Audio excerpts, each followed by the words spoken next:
আসসালামু আলাইকুম প্রিয় এনটিআরসি ক্যান্ডিডেটস। আজকে আমরা কোয়ান্টাম মেকানিক্সের এমসিকিউর 4 নম্বর ভিডিও নিয়ে হাজির। এর আগে আমি টোটাল 3টা ভিডিও করছি এটার উপর। আপনারা জানেন যে আমি ফিজিক্সের আমাদের যে কোর্স যেটা আমি রান করতেছি 19তম এনটিআরসি পরীক্ষার জন্য, সেটার অংশ হচ্ছে এই কোয়ান্টাম মেকানিক্সের ভিডিওগুলো। তো এই কোর্সে আমরা কিন্তু কোয়ান্টাম মেকানিক্স না, শুধুমাত্র ফিজিক্সের যতগুলো ব্রাঞ্চ আছে, সলিড স্টেট হোক, তারপর সেটা নিউক্লিয়ার ফিজিক্স হোক, কোয়ান্টাম মেকানিক্স হোক, থার্মোডাইনামিক্স হোক, যেই ব্রাঞ্চই হোক না কেন, সবগুলা ব্রাঞ্চের আমরা এমসিকিউ ভিডিও নিয়ে আলোচনা করি। এবং আমরা 100+ মডেল টেস্টের ব্যবস্থা করছি। এবং এই কোর্সগুলোতে পর্যাপ্ত বেসিক সহকারে আমরা ধারাবাহিকভাবে ভিডিও দিয়ে যাচ্ছি পেইড কোর্সের আন্ডারে। তার মধ্যে কিছু ভিডিও অনলাইনে অ্যাভেলেবল। সো এখন প্রথম প্রশ্নটি হচ্ছে, ডি ব্রগলি সমীকরণের পি কি নির্দেশ করে? এটা ভরবেগ। এটা নিশ্চয়ই বলার অপেক্ষায় রাখে না। ডি ব্রগলি সমীকরণ হচ্ছে ল্যামডা ইকুয়াল টু h/p, যেখানে ল্যামডাকে আমরা বলি ডি ব্রগলি তরঙ্গ দৈর্ঘ্য, আর পি হচ্ছে ভরবেগ, এইচ হচ্ছে প্ল্যাঙ্কের ধ্রুবক। ঠিক আছে।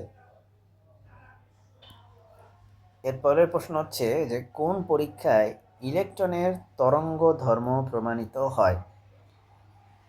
ইলেকট্রন আসলে একটা কণা, এটা আমরা জানি। ইলেকট্রন হচ্ছে একটা কণা, একটা পার্টিকেল। কিন্তু ইলেকট্রনেরও যে তরঙ্গ ধর্ম আছে, এটার প্রথম পরীক্ষামূলক প্রমাণ করে ডেভিসন জার্মার। ডেভিসন জার্মারের পরীক্ষা দ্বারা প্রমাণিত হয় ইলেকট্রনও এক ধরনের তরঙ্গ, মানে ইলেকট্রন আসলে তরঙ্গ ধর্ম আছে। এবং এই পরীক্ষাটা করা হয়েছে যখন ডিব্রয় বা ডিব্রগলি, যেটাই বলেন, ডিব্রগলি সাহেব যখন তার হাইপোথিসিস দিছিল যে প্রত্যেকটা ম্যাটার ওয়েভের সাথে এক ধরনের কি আছে, এক ধরনের তরঙ্গ আছে, তাই না?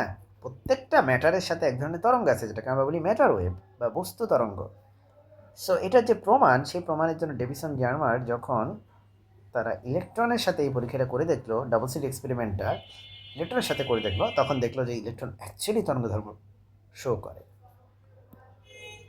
এরপরের প্রশ্ন, হাইড্রোজেন পরমাণুর শক্তি স্তরের সূত্র কোনটি? আমরা জানি যে হাইড্রোজেন পরমাণুর জন্য energy E of N equal to formula -13.6 divided by N square electronvolt. আমরা জানি ইলেকট্রোভোল্ট খুবই ক্ষুদ্র একটা একক, এবং এটা আমাদের এই নাম্বারের সাথে মিলে যায়। ওকে, এর পরের প্রশ্ন, প্রধান কোয়ান্টাম সংখ্যা n এর মান কি হতে পারে? আরেকটা কথা আমি বলে দিই, আমাদের এখানে বেসিক লেভেলের এমসিকিউগুলো আছে, তারপরে মিডিয়াম বা মিড লেভেলেরগুলো আছে, একেবারে অ্যাডভান্স লেভেলের এমসিকিউগুলোও আছে। সো এখানে সব টাইপের এমসিকিউ পেয়ে যাবেন ইনশাল্লাহ। থট প্রভোকিং, জাস্ট জ্ঞানমূলক বেসিক কোশ্চেনও যেমন আছে, অ্যাডভান্সগুলোও আছে। আমার চ্যানেলটি সাবস্ক্রাইব করে রাখতে পারেন, ইনশাল্লাহ উপকৃত হবেন। প্রধান কোয়ান্টাম সংখ্যা n এর মান কি হতে পারে?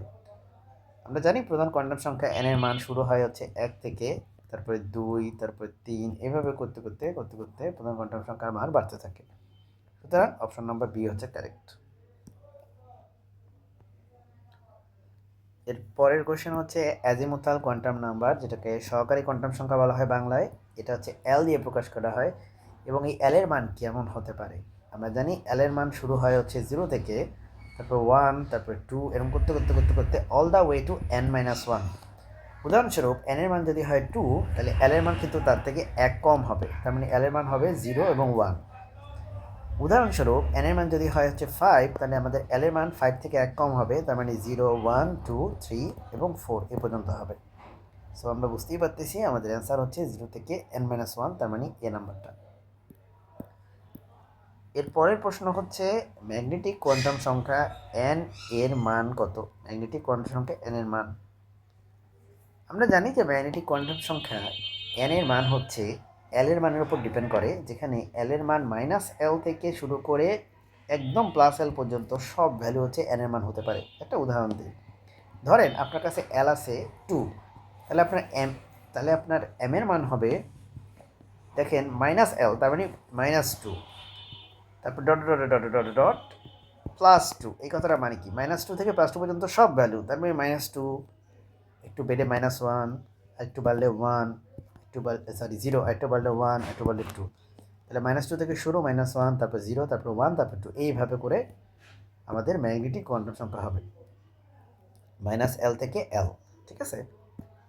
এরপরে আমরা চলে যাব পরবর্তী প্রশ্নে। একটি অরবিটালে সর্বাধিক কতটি ইলেকট্রন থাকতে পারে? একটা অরবিটালে সর্বাধিক ইলেকট্রন থাকতে পারে হচ্ছে 2টা। আমরা জানি যে একটা অরবিটাল, উদাহরণস্বরূপ আমরা যদি একটা অরবিটালের কথা বলি, যেমন এস একটা অরবিটাল, 1s একটা অরবিটাল, 2s একটা অরবিটাল, এখানে সর্বোচ্চ 2টা ইলেকট্রন থাকতে পারে। তারপরে আরও উদাহরণ আছে, যেমন ধরেন আমরা যদি বলি যে 2px একটা অরবিটাল, এই 2px এর সর্বোচ্চ 2টা ইলেকট্রন থাকতে পারে, বা 2dxy, হ্যাঁ 2d তো হয় না, সরি 3dxy, মানে dxy, এখানেও কিন্তু সর্বোচ্চ কয়টা ইলেকট্রন থাকতে পারে? 2টা। তারপরে আমরা বলতে পারি ধরেন যে এফ এর মধ্যে 7টা অরবিটাল আছে, প্রত্যেকটার মধ্যে 2টা করে ইলেকট্রন থাকা সম্ভব। তো এই উদাহরণগুলো থেকে আমরা বুঝতে পারি যে আমাদের আসলে অরবিটাল যেটাই হোক না কেন, অরবিটাল যাই হোক না কেন, সেখানে সর্বোচ্চ ইলেকট্রন থাকতে পারে হচ্ছে 2টা। এরপরেরটা চলে যাচ্ছি, ফটোইলেকট্রিক এফেক্টে কাট অফ ফ্রিকোয়েন্সি কী? তো কাট অফ ফ্রিকোয়েন্সি বলতে আসলে আমরা জানি যে সর্বনিম্ন কম্পাঙ্ককে বোঝায়। আসলে ফটোইলেকট্রিক এফেক্টটা আমরা তো জানি সবাই, আমি একটু মনে করিয়ে দিই। ফটোইলেকট্রিক এফেক্টের ক্ষেত্রে একটা ধাতুর টুকরার মধ্যে ফোটন এসে পড়ে, এখান থেকে ইলেকট্রনকে ইজেক্ট করে, ঠিক আছে? ফোটন এসে পড়ে এবং সেখান থেকে ইলেকট্রন হচ্ছে ইজেক্ট হয়। এখন কথা হচ্ছে যে ইলেকট্রন যে এই যে ইজেক্ট হচ্ছে এখান থেকে, আমরা তো একটা মিনিমাম অ্যামাউন্ট অফ এনার্জিতে এই ফোটনটা পড়তে হবে, মিনিমাম একটা ফ্রিকোয়েন্সি এটা লাগবে। সেই মিনিমাম ফ্রিকোয়েন্সি, যেই ফ্রিকোয়েন্সি না হইলে তোমার এই ইলেকট্রন ইজেক্ট করবেই না, ইলেকট্রন নির্গত হবেই না, সেই ফ্রিকোয়েন্সিটাই হচ্ছে সর্বনিম্ন কম্পাঙ্ক। যদি এই মিনিমাম কম্পাঙ্ক থেকে আরও বেশি কম্পাঙ্ক দেওয়া হয় তাহলে তো ভালো, ফটোইলেকট্রিক এফেক্ট ঘটবে। কিন্তু যদি এই মিনিমাম বা কাট অফ ফ্রিকোয়েন্সি থেকে আরও কম দেওয়া হয় তাহলে কখনোই ফটোইলেকট্রিক এফেক্ট ঘটবে না। কোনটি আলোর কণিকা ধর্ম প্রমাণ করে? আলো নিয়ে টোটাল এই পৃথিবীতে 4টা থিওরি আছে, পপুলার 4টা থিওরি। একটা হচ্ছে নিউটনের কর্পালসাস থিওরি, যেটা আসলে গ্রহণযোগ্য না। তারপর হচ্ছে হাইগেনের তরঙ্গ তত্ত্ব, তরঙ্গ তত্ত্বের সাথে তো কণিকার কোনো সম্পর্ক নাই, সো এটা বাদ। তারপর হচ্ছে ম্যাক্সওয়েলের তাড়িত চুম্বক তরঙ্গ, তার তরঙ্গ নিয়ে আলোচনা করলে কণার মধ্যে আসবে না আলোচনা। লাস্টে হচ্ছে ম্যাক্স প্ল্যাঙ্কের কোয়ান্টাম তত্ত্ব। প্ল্যাঙ্ক হচ্ছে কোয়ান্টাম তত্ত্ব দিয়েছে। এই কোয়ান্টাম তত্ত্ব কিন্তু বলে যে আলো হচ্ছে ক্ষুদ্র ক্ষুদ্র প্যাকেট বা ফোটনের সমন্বয়ে গঠিত। এই ফোটনগুলো আসলে কণাকে রিপ্রেজেন্ট করে। এটা দিয়েছে 1900 সালে। ঠিক তার 5 বছর পরে 1905 সালে আইনস্টাইন এই কোয়ান্টাম তত্ত্বকে ইউজ করে ফটোইলেকট্রিক এফেক্টের যে ফেনোমেনন সেটাকে এক্সপ্লেন করছে। তার মানে আলোর কণা ধর্ম প্রমাণ করে কে? Photoelectric effect. সুতরাং উত্তর হবে গ। এরপরে আমরা নেক্সট কোয়েশ্চনে চলে যাই। পার্টিকেল ইন এ বক্সে গ্রাউন্ড স্টেট কোয়ান্টাম নাম্বার কত? আমি একটু উদাহরণস্বরূপ একটা বক্স আঁকি। এই বক্সের বাহিরে পোটেনশিয়াল হচ্ছে ইনফিনিটি, বাহিরে পোটেনশিয়াল এনার্জি হচ্ছে অসীম। এর ভিতরে একটা পার্টিকেল হচ্ছে ট্র্যাপড অবস্থায় আছে, এবং এই যে পার্টিকেলের ট্র্যাপড অবস্থায় আছে এটা যে এনার্জি, সেই এনার্জি বের করার ফর্মুলাটা হচ্ছে E N equal to N square pi square H cut square divided by 2m l square, যেখানে l হচ্ছে বক্সের লেন্থ। এখন এটা হচ্ছে n এর উপর ডিপেন্ড করে এনার্জি, তাই না?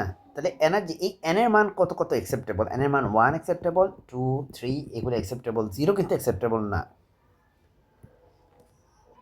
গ্রাউন্ড স্টেট বলতে আমরা n এর মান 1 বুঝিয়ে থাকি, আর এক্সাইটেড স্টেট উপরের সবগুলা। তাহলে যদি বলে প্রথম এক্সাইটেড স্টেট তাহলে হচ্ছে n ইকুয়াল টু 2, যদি বলে দ্বিতীয় এক্সাইটেড স্টেট তাহলে বলবো n ইকুয়াল টু 3, যদি বলে তৃতীয় এক্সাইটেড স্টেট তাহলে বলবো n ইকুয়াল টু 4। এক্সাইটেড স্টেটের বাংলা হচ্ছে উত্তেজিত অবস্থা। তো আমি একটু বলে রাখি, এই যে পার্টিকেল ইন এ বক্স, এটার যে প্রমাণ, এই প্রমাণটা আমি বিস্তারিতভাবে সুন্দর করে ব্যাখ্যা করছি আমার চ্যানেল NU ফিজিক্স ক্লাস, এই চ্যানেলে। এটা বলার উদ্দেশ্য হচ্ছে যারা এগুলো রিক্যাপ করতে চান আপনারা ইজিলি এগুলো রিক্যাপ করতে পারেন আমার চ্যানেল থেকে, ঠিক আছে?